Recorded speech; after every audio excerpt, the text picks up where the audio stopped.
हमारे भी एक शोबिस के ही हैं, तो वो हमारे घर आई, अपनी उनकी छोटी बच्ची थी उनको लेकर, तो इब्राहिम आया मेरे पास, कहते मामा ये इतनी बड़ी हैं, इनको बिल्कुल भी अकल नहीं है, इन्होंने बच्ची रखी हुई है, चाइल्ड लेबर रखी हुई है। तो ये 3-4 साल पहले की बात है।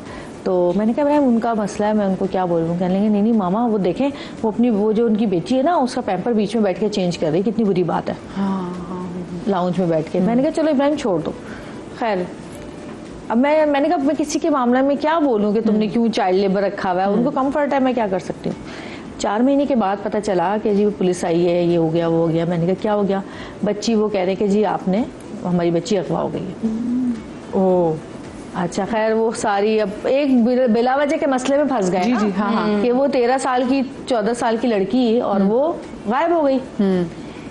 खैर वो इन्वेस्टिगेशन हुई, सब कुछ हुआ, तो पता चला कि सामने उनके घर के सामने एक वो गैस स्टेशन पेट्रोल पंप था, तो वहाँ पे जो पंचर लगाता था उससे उस लड़की का अफेयर चला और वो उसके साथ भाग गई। Oh my God. वो खैर पुलिस ने ढूंढ लिया उसको। मेरे ज़हन में फौरन वो आ भी गई कि घर के सामने पेट्रोल पंप है। हाँ तो वो बच्ची जो भाग गई थी सामने, इसलिए कैमरा घर के वो दाखिली हो ताकि पता चले कि वो, लेकिन आपकी बहुत बड़ी जिम्मेदारी है अगर आप किसी की लड़की को रख रहे हैं ना, जिम्मेदारी घर के अंदर भी तो होते हैं ना। अगेन में कुछ लोगों से प्लीज रिक्वेस्ट भी है, अपने बच्चे ना सिर्फ ये नहीं कि हम मेड्स की बात करें, जो आपके ड्राइवर्स भी आ जाते हैं उनके साथ भी आपको एक बाउंड्री बनाना जरूरी है। और बच्चे, छोटे बच्चे स्पेशली बच्चियां, मत आप इनके साथ कह कि चलो तो आप उनको ऊपर घुमा के आ जाए। मैं एक बार डॉल्मेन मॉल गई हुई थी, तो वहां पे एक बच्ची रो रही है, उसके साथ एक बंदा था जो कि किसी भी एंगल से उसका बाप नहीं लग रहा था, बच्ची सिस्कियों के साथ रो रही थी। तो मैं उसके पास गई और मैंने पूछा ये किसकी बच्ची है, तो क्योंकि वो ड्राइवर भी फोन पे लगा हुआ, बच्ची रो रही है, इतनी प्यारी खूबसूरत बच्ची, इतना खूबसूरत फ्रॉक पहना हुआ। तो कहता है इसकी अम्मी, बाजी इसकी अम्मी ऊपर शॉपिंग करने गई। मैंने कहा तुम कौन हो? कहता मैं इनका ड्राइवर हूँ। और मैंने कहा इसकी माँ को बुलाओ, और मुझे था कि इसकी माँ, मैं उसको बोलूँ कि भाई आप इतना बड़ा आदमी, उसके पास अपनी बच्ची 3-4, और वो बच्ची मुसलसल रो रही थी, पूरा मॉल देख रहा था, और माँ वो शॉपिंग में लगी हुई थी, वो अपनी बच्ची नहीं संभाल सकी बच्ची। मतलब मैंने उसको जज किया इस बात पे कि आपने एक आदमी को दे दिया और वो बच्ची उसकी ना गोद में जा रही, बच्ची उससे खौफ खा रही है। तो अब आप खुद सोचे ना, आप ये आपके हाथों में कि आपने बच्ची हो या बच्चा। अब सिर्फ लड़की पे नहीं, आपको लड़कों पे भी आपको बहुत विजिलेंट होने की जरूरत है। छोटी सी ब्रेक के बाद वापस आते कीमा जाइएगा। Welcome back after the break. और ब्रेक से पहले भी हम ये बात कर रहे थे कि भाई ये हमें कैसे पता होना चाहिए कि हमें अपने बच्चों के लिए मेल नैनी रखनी है नहीं रखनी। वैसे आप इस बात को एंडोर्स करती हैं कि हमें, क्योंकि मैं अक्सर लोगों को कहती हूँ कि जी आप ऐसा करें, हमारे प्लान अंदरूनी से इनसे बहुत अच्छे वफादार बच्चे लड़के आते हैं, उनको रख लें। तो मैं कहती नहीं, मैं लड़के के लिए भी लड़का नहीं रखना चाहती। आप इस बात को वैसे इनकरेज करती हैं, क्या एंडोर्स करती हैं? नहीं, मेरे ख्याल में चाहे आप अपने इलाके का रखें या बाहर से, नंबर 1 एक तो चेक एंड बैलेंस आपको हर टाइम रखना है, चाहे आप मेल रख लें चाहे आप फीमेल रख लें, दोनों साइड्स पे। मदर का इंटरेक्शन बच्चों के साथ लाजमी होना चाहिए, उनकी फ्रेंड होनी चाहिए मदर्स, ठीक है। As a working woman I know time नहीं मिलता इतना, मैं खुद भी वर्किंग वूमेन हूँ, सिंगल मदर हूँ, लेकिन उसके बाद भी बच्चे के साथ एक अटैचमेंट लाजमी रखना चाहिए कि पूरे दिन में वो जिसके भी साथ है आपको पूरी रुदार उसने सुनानी है, और आपने ऐसे उसको खंगालना है कि उसको पता है मामा मेरी फ्रेंड है और मैंने उनको जो बताना है उन्होंने मानना है।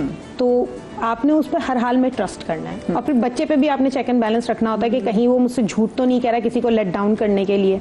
तो मदर का रोल बहुत ही डिफिकल्ट होता है, उनको A to Z हर एक पे नजर रखनी है।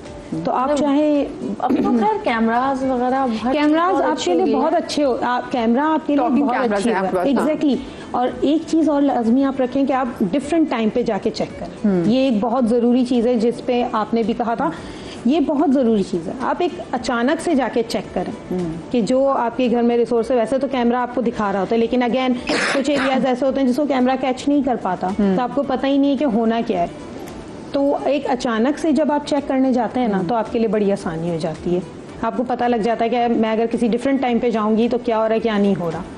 और अगेन एक चीज मैं जरूर कहूंगी, 100% ट्रस्ट प्लीज किसी पे मत करें, चाहे कितना ही पुराना क्यों। मुझे तो लगता है 100% ट्रस्ट हम अपने घर वालों में भी नहीं कर सकते। भाई जोफी से पहले जो एक थी ना हमारी हेल्पर थी, जन्नत को देखती थी वो, तो बहुत अच्छी थी, बहुत ही अच्छी थी। अच्छा, तो और एक उनके अलावा एक घर में हम पूरी फैमिली थी, जो कि अम्मा थी, 2 बेटियां थी। वो पहली बार गांव से कराची आए थे उन्होंने साड़ी कभी नहीं देखी थी कि साड़ी भी कोई चीज़ होती है। तो उसने कहा ये क्या चीज़ है, मैंने कहा साड़ी है।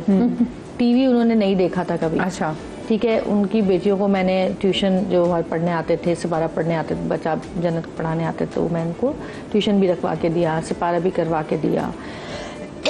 4-5 साल लोग हमारे घर रहे। पीछे पूरे जितने भी 7 क्वार्टर्स थे उसमें उनके मियाँ भी और बेटा भी सब।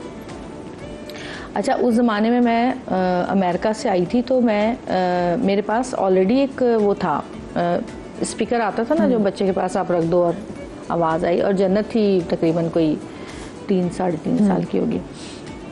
तो वो शादी जब मेरी हुई तभी आ गए थे वो लोग, और मतलब जन्नत के पैदा होने से पहले से ही हमारे घर में थे। बेटियों को मैंने उसके सब सिखाया विखाया, बिल्कुल ही अजीब से लोग थे। अच्छा, अब ये हुआ कि मैंने वो स्पीकर रखा हुआ था। अच्छा, उनकी बेटियां ना कुछ चेंज होनी शुरू हुई। मैं जब अमेरिका गई तो मैंने उनको ये कहा कि आप एक काम करो कि हमारे एक शोबिस के लोग हैं, उनके घर शादी थी, तो उन्होंने कहा कि इनकी 2 बेटियां, उनको बोलो कि हमारे घर आके काम वाम कर लेंगी, जब तुम तो जा रही हो। तो मैंने उनको कहा कि उसने कहा एक भेज देती हूँ। मैंने कहा चलो एक भेज दो उसे काम के लिए। मैं अमेरिका से वापस आई 2 महीने बाद, मैंने देखा उसके तो रंग ही डिफरेंट है। वो स्लीवलेस पहन के मेरे घर में घूम रही है, और यहाँ तक कि उसकी वो जो एक वो स्लिट फैशन है चला था वो। और मैं उसको देखा, मैंने कहा ये क्या कपड़े पहन के घूम रही है, उसको अचानक इतनी मॉडर्न हो गई, मैंने जिंदगी में नहीं पहने, इसको क्या हो गया मेरे घर में इस तरह, जिसने साड़ी पहले कभी ना देखी हो। हाँ, बिल्कुल ही चेंज हो गए ना। तो खैर मुझे अजीब सा वो हुआ। फिर मैंने उसको उसके माँ को बोला, मैंने कहा मेरे घर में मैं नहीं पहनती तो ये भी नहीं पहन सकती, और उसको मना करो। अच्छा, दिए उन्होंने तो जिनके घर हमने भेजा था। अच्छा, हाँ, वो तो बिल्कुल बदल गई। अच्छा, वो स्पीकर ना मैं जन्नत के पास रखती थी, उनको किसी को पता नहीं था कि क्या चीज़ है। और उसका क्योंकि मेरे बेडरूम में उनका कोई काम इतना नहीं होता था, तो वो एक दिन मैं उनकी बातें सुन रही, रात को दोनों अम्मा बेटियां बातें कर रही, तो पता चला कि वो जो, अच्छा मुझे काफ़ी दिन से कहती मेरी बेटी की तबीयत ठीक नहीं है। शाम को आती थी उसकी बेटी काम करने, जो कि एक सफाई करती थी एक वो।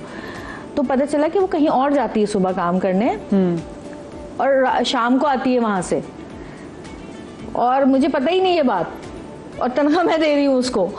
वाह। अच्छा, उसके बाद वो जो चीज़ें मेरी गायब हो रही थी, जो जा रही थी, वो सब वो लोग कर रहे थे, लेकिन मुझसे बर्दाश्त नहीं। मैं उसी वक्त उठी, मैंने सोचा कि इतनी ज़ोर से थप्पड़ मारा है ना मैंने कहा तुम इतनी झूठी औरत हो। मैंने कहा तुम्हारा पूरी फैमिली को मैंने यहाँ पर रहने के लिए जगह दी, पूरी फैमिली तुम यहाँ पे रह रहे हो, तुम्हारे बच्चों को पढ़ा रही हूँ, सब कर रही हूँ, और तुम पीठ पीछे मेरे साथ ये कर रहे हो। एक्चुअली आप 100% सपोर्ट दे रही थी ना, और ट्रस्ट भी कर रही थी, तो उन्हें यकीन था कि आप उनके साथ कभी भी ऐसा नहीं करेंगे। और यही चीज़ आप लोगों को प्रॉब्लम में डालती है। हमारे क्लाइंट से सिर्फ एक ही रिक्वेस्ट होती है कि काइंडली अपने अंदर से जो ह्यूमैनिटेरियन कीड़ा है ना वो खत्म कर। आप ये सोचें कि नहीं, जन्नत की सालगिरह पे उसको इतनी गोल्ड की चीजें सबने दी, वो सब गायब हो गई मेरे घर से। अच्छा, वो क्या इसने ली, वो क्या उसने ली, वो क्या उसने, वो भी उनके पास से निकली। मैंने पूरी तलाशी ली फिर उनकी कमरों की। कितना दुख होता है, फिर किस कदर तकलीफ होती है। इतना करें। उसके बाद से फिर मैंने जोफी को रखा। मैंने कहा कि नहीं, अब मैं यकीन ट्रस्ट नहीं कर सकती। बुरा टाइम देखा तो अल्लाह मेरा देखे हेल्प भी की। इस वक्त हमारे साथ शबाना गिलानी साहब पुलिस ऑफिसर हमारे साथ मौजूद हैं। अस्सलाम वालेकुम शबाना। बिल्कुल ठीक शबाना, आप मुझे बताएं कि पुलिस की जानिब से क्या अहकामात है लोगों को, क्या एडवाइजरी है लोगों को जो अपने घर अगर कोई डोमेस्टिक स्टाफ रखता है, चाहे वो 8 घंटे के लिए रखे, 2 घंटे के लिए रखे, या फिर 24/7 आवर्स के लिए रखे? अच्छा, इसके बारे में तो मैं ये बताना चाहूंगी कि अगर जिस तरह ये घर में मासियां या मैट रखी जाती हैं, तो सबसे पहले तो जो एहतियाती तदाबीर है, एहतियाती तदाबीर ये है कि उनके NIC आप लें, और उनके 2 रेफरेंस लेकर पुलिस स्टेशन में, जो भी आपका एरिया पुलिस स्टेशन में, वहाँ एंट्री बहुत जरूरी है, बहुत जरूरी है। देखें, सबसे पहले तो यही कह सकते हैं कि हम ये एहतियाती तदाबीर भी कर लेते हैं, उसके बावजूद भी कुछ ना कुछ इस तरह की वारदातें या चोरी के जो केसेस होते हैं वो सामने जरूर आते हैं। तो इसमें भी 2 किस्म की मासियां होती हैं, या मेड्स होते हैं, या आपके जो भी एम्प्लॉइज होते हैं वो इस तरह के होते हैं। एक तो आते ही अपना काम दिखाते हैं, और दूसरा आपका एतमाद हासिल करने के बाद आहिस्ता आहिस्ता छोटी छोटी चीजें साइड करना शुरू कर दी जाती हैं, जिससे आपको पता ही नहीं चलता। ट्रू। ठीक है, तो इसमें यही कहना चाहिए कि अगर 8 घंटे की मासी रखते हैं या मेड आप हायर करते हैं, तो सबसे पहले तो कानूनी जो प्रोसेस है वो जरूर पूरे किए जाएं। जैसा कि मैंने अभी भी आपको मदीहा बताया कि उनका NIC शनाख्ती कार्ड और रेफरेंस और पुलिस स्टेशन में जरूर उसकी एंट्री करवाएं। ये बहुत जरूरी है। देखें, NIC वो चीज है कि कोई बंदा कहीं भी अगर इस तरह चला भी जाता है तो उनके फिर खानदान के थ्रू किसी ना किसी तरह हमारे पुलिस ऑफिसर या इन्वेस्टिगेशन ऑफिसर्स वहां पहुंच सकते हैं, पहुंच जाते हैं। मोबाइल फोन जरूरी है, मतलब उनका नंबर भी आपके पास होना जरूरी है। और मधिया इसके साथ साथ ये भी बताऊं कि कुछ जब मेड्स हायर की जाती हैं तो खाली चोरी के ही इशू नहीं होते। जब आप अपने बच्चों के लिए या कोई भी अपने बच्चों के लिए भी हायर करता है तो उस पे भी पहले आप अच्छे से नजर रखें। जहां मेड है, जहां बच्चे हैं, वहां आप जरूर कैमरा जरूर लगाएं, क्योंकि बहुत सारी ऐसी चीजें, बहुत सारे ऐसे केसेस भी आए हैं कि जैसे कि मासियों के थ्रू उन बच्चों को नुकसान पहुंचाया गया, उन पे हाथ उठाया जाता है या बच्चों को तशद्दुद किया जाता है और वो मेड्स करती हैं। तो काफी ऐसी चीजें हैं, तो वही एहतियाती तदाबीर है कि नुकसान से बेहतर एहतियात है। बिल्कुल जी, वो कहते हैं। बहुत शुक्रिया जी, थैंक यू सो मच जी। शबाना गिलानी साहब हमारे साथ मौजूद थी। मुझे बताएं, है ना 2 ऐप्स भी हैं। अच्छा जी जी बिल्कुल, आप उनको शनाख्ती कार्ड नंबर वो चेक भी कर सकते हैं कि कहीं का कोई बुरा रिकॉर्ड तो नहीं है। अच्छा, जैनब भी हमारे साथ है। जैनब, आपका एक्सपीरियंस कैसा है आपकी डोमेस्टिक हेल्प के साथ? अस्सलाम वालेकुम आप सबको। मेरा एक्सपीरियंस, जो मैं भी आप लोगों की कन्वर्सेशन सुन रही थी, ज़्यादातर बातें जो हो रही थी वो बच्चों के हवाले से, फैमिली के हवाले से थी। मेरा केस थोड़ा सा डिफरेंट है। मेरा केस ये है कि मेरी जो प्रॉब्लम रही मेरी मेड के साथ, वो मेरे हस्बैंड और मेरे साथ इन बिटवीन थी। तो क्योंकि मेरी फैमिली यहाँ पर नहीं थी, आफ्टर मैरिज मेरी फैमिली जो है आउट ऑफ कंट्री शिफ्ट हो गए थे भाई के साथ, अम्मी। तो मैं यहाँ पर सिंगल थी, मुझे ऑब्वियसली एक हेल्प की ज़रूरत थी। मैंने एक हेल्पर रखी जो कि मिडिल एज की थी, बहुत कोई मैं नहीं कहूँगी कि चाइल्ड लेबर में आती है या बहुत ओवर एज है, क्योंकि मुझे अपने लिए एक फ्रेंडली वहाँ पर चाहिए था कि मुझे उसकी हेल्प मिल सके, मैं उससे अपनी कन्वर्सेशन करूँ, मैं उसके साथ इन्वॉल्व हूँ। तो मैंने उसको रखा अपने साथ अपनी हेल्प के लिए। अल्हम्दुलिल्लाह मैं अपने काम घर के खुद करती हूँ, हाउस वाइफ हूँ, कोई जॉब नहीं कर रही हूँ। अब मेरी इन्वॉल्वमेंट उसके साथ इतनी ज़्यादा थी, तो जाहिर सी बात है, मेरी नई नई शादी हुई थी, मैं अपनी बातें, मेरे हस्बैंड ने मुझे ये दिया, मैं यहाँ गई, मैंने ऐसे किया, मैं उससे वो कन्वर्सेशंस करती थी। उसकी मेरी इन्वॉल्वमेंट इतनी ज़्यादा बढ़ गई। आफ्टर मैरिज मेरा बेबी हुआ, मैं उसके साथ ज़्यादा इंगेज हो गई। मेरी कोशिश ये थी मैं अपने बच्चे का काम खुद करूँ, क्योंकि मैं हाउस वाइफ हूँ, तो जाहिर सी बात है मेरा पूरा फोकस मेरा बच्चा था। अब बच्चे के साथ जब मदर्स की इन्वॉल्वमेंट होती है तो उसमें होता क्या है, आप हस्बैंड को प्रॉपर टाइम नहीं दे पाते हो। वो चीज़ें फैमिली में इतनी ज़्यादा हमारी पड़ गई कि मुझे लगा जहाँ मेरी जगह होनी चाहिए थी वहाँ से मैं स्किप होती जा रही हूँ और उन जगहों पे वो आती जा रही है। Oh my God. अच्छा, आप थक गई हैं, कोई मसला नहीं, आप सो जाएं, मैं चाय दे देती हूँ, कोई मसला नहीं, आप रेस्ट कर लें, मैं खाना दे दे रही हूँ। आप ग्रॉसरी के लिए नहीं जा सकती हैं, कोई मसला नहीं, मैं चली जाऊँगी, आप परेशान नहीं हो, मैं सारा काम। मतलब उसने सारी चीज़ें मेरे हाथ से ऐसे ओवरटेक कर ली। उस वक्त तो फरिश्ता लग रहे होते हैं। उस वक्त मैं बिल्कुल यही बात है, मुझे लग रहा था कि अच्छा वो मेरा इतना ख्याल कर रही है, वो मेरी चीज़ों पे इतना मुझे हेल्प आउट कर रही है, मतलब अपने काम जो उसका पे रोल है उससे ज़्यादा वो कर रही है, वो मेरी हेल्प कर रही है। वो मेरी हेल्प नहीं हो रही थी, वो बेसिकली मेरे हाथ से मेरी चीज़ें सारी ले रही थी। Oh my God, oh my God. ये सारी सिचुएशन मुझे पता चली, इसमें गलती मैं बिल्कुल ये नहीं कहूँगी कि मेरी नहीं है, सिर्फ मेरे हस्बैंड की है या सिर्फ मेड की गलती थी, ये मेरी अपनी भी लेक ऑफ थी, जो मैं ऑन दैट टाइम इसको स्पॉट नहीं कर सकी कि ये हो क्या रहा है। That would be very very very traumatising for you, क्योंकि एक तो आप उस पर भी ट्रस्ट कर रहे हो और एक और शख्स इस पर आप बहुत ज़्यादा ट्रस्ट कर रहे हो, और फिर आपके सामने ऐसी सिचुएशन को निकल के आ रही है। उससे बाहर कैसे निकली ये बताओ। मतलब मेरी तो पूरी फैमिली को उसने समझे ख़त्म कर दिया। मैं बच्चे में इतना ज़्यादा इन्वॉल्व थी, और फिर मैंने जब हस्बैंड के साथ उसके रिलेशनशिप देखे, मतलब एक होती है सिर्फ आपकी इन्वॉल्वमेंट है, लेकिन मुझे फील हुआ कि मेरे हस्बैंड मुझसे बहुत ज़्यादा चिढ़ना शुरू हो गया। उनको फिर मेरी हर चीज़ बुरी लगने लग गई, मेरा बात करना, सोना, बैठना, हर चीज़ में, मतलब तुम तो ऐसे करती नहीं हो, तुम तो ऐसे रहती हो, तुम तो यूँ नहीं कर, मतलब वो बिल्कुल मेरी तरफ से आप कहें कि बदजन हो गए। और वो उसकी तरफ इतना इन्वॉल्व हो गया कि वो स्पेस हमारी बढ़ती गई, वो फिर ख़त्म नहीं हो सकी वो स्पेस हमारी। तो मैंने सेपरेशन को बेहतर समझा, मैंने कहा वो चीज़ रही नहीं। आपने अपने हस्बैंड की फैमिली में भी किसी से बात नहीं की या किसी और को इन्वॉल्व करते? बिकॉज ऑफ कोर्स ये बात भाई कुछ नहीं होता, कोई ये बात मानने को तैयार ही नहीं होता। नहीं, सब तुम्हारी गलती है, ऐसा थोड़ी है, वो तुम्हारे साथ ही तो है, तुम्हारा शौहर ही तो है। जहन बदजान हो जाता है। मेरे तो आसपास 3 लोग ऐसे हैं जिन्होंने अपने घर की जो हेल्प है, जो मेड है, उनसे शादी कर ली है। Oh my God. 3 लोग हैं। एक बचपन में मैंने देखा था, हमारी जो कॉलोनी थी उसी में रहते थे और अच्छे पढ़े लिखे लोग थे बहुत, तो उन्होंने अपनी मेड से शादी कर ली थी। मियां बीवी की लड़ाई रहती थी। और बात है कि इनको हेल्प के लिए लेके आए और उसके बाद शादी कर ली थी और अभी भी वो आपके हस्बैंड ने शादी की वैसे क्या उससे? मुझे नहीं मालूम, मैंने तो खैर फिर बिल्कुल उनसे कांटेक्ट अपना ख़त्म कर दिया, लेकिन इन सराउंडिंग सर्कल से सुनने में आया ऐसा कुछ कि हाँ कर लिया है, लेकिन ओपनली इन्होंने इस चीज़ को डिस्क्लोज नहीं किया क्योंकि ज़ाहिर है उनकी फैमिली की बात फिर ये हो जाती है ना, जो मैं कह रही हूँ सच है। हाँ। तो उनको ये बात तो माननी ही नहीं थी, नहीं तुम्हारी गलती है, तुम उसको टाइम नहीं दे रही हो, तुम्हें ऐसा फील हो रहा है, तुम्हारा ही तो शौहर है, कहाँ गया है, रह तो रहा है तुम्हारे साथ। तो वो आपकी मेट थी या फ्रेंड थी?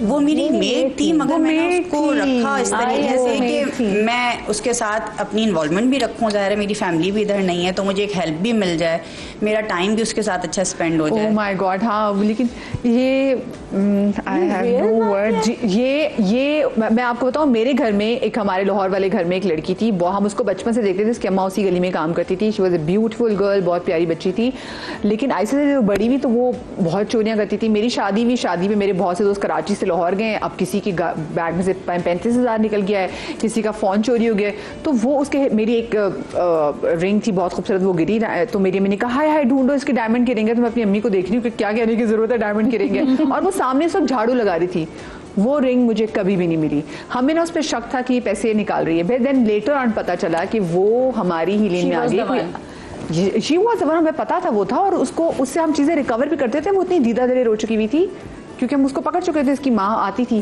देन हमारी ही लेन में आगे जाके एक बहुत अच्छी फैमिली थी, उनका यंग लड़का, she got married to that boy, और उन घर वालों ने अपने बेटे को घर से निकाल दिया कि तुमने एक मेड से शादी की है, क्योंकि वो उनके घर पे काम करती थी। सो खैर, अब चलो अगर वो लड़का कमा रहा था तो चलो उसका नसीब होगा, लेकिन शादीशुदा लोगों को इस तरह से वो तो बहुत ये आपने बात बिल्कुल सही की, और ये वही बात है ना, क्योंकि जो रह रही हैं अभी तक 3 जो मैं आपको केस बता रही हूँ ना, वो अभी तक वो बेमात उनकी जो अपनी वाइफ्स हैं चली गई, डिवोर्स ले। भाई देखिए, हर कोई बंदा ना, ठीक है, हर कोई ज़रूरतमंद नहीं होता कि जिसको काम करना होता है, अच्छे लोग भी होते हैं, लेकिन आपको सिर्फ परख जरूर करनी है। और यस, आपकी भी कहीं ना कहीं गलती होती है, कहीं से आप ये गाफिल हुए ना, अगला बंदा आ गया, तो अल्लाह करे भी, मैं अक्सर जैसे अपने बेटे को दुआ देती हूँ कि अल्लाह में इसको बहुत अच्छे दोस्त मिला है, तो मैं आप सब लोगों को दुआ देती हूँ कि अल्लाह करे जो हमारे साथ, जो हमारी ये हाउस हेल्प है, हमें ये बहुत अच्छे लोग मिलाए, हम जितने अच्छे तो हमसे भी कहीं ज्यादा अच्छे हमें लोग मिलाए, ताकि हमें कोई ऐसा मसला ना हो। और हमारी दुआओं में शामिल ये सबके लिए, मैं नमाजों में भी दुआ मांगती हूँ, ये हम सबके लिए ऐसी हो। ठीक है, अपना बहुत सारा ख्याल रखिएगा, शाद रही आबाद रही, अल्लाह पाक आपको औलाद के गम से महफूज रखे, जिंदगी दी तो कल मिलेंगे, अल्लाह हाफिज़।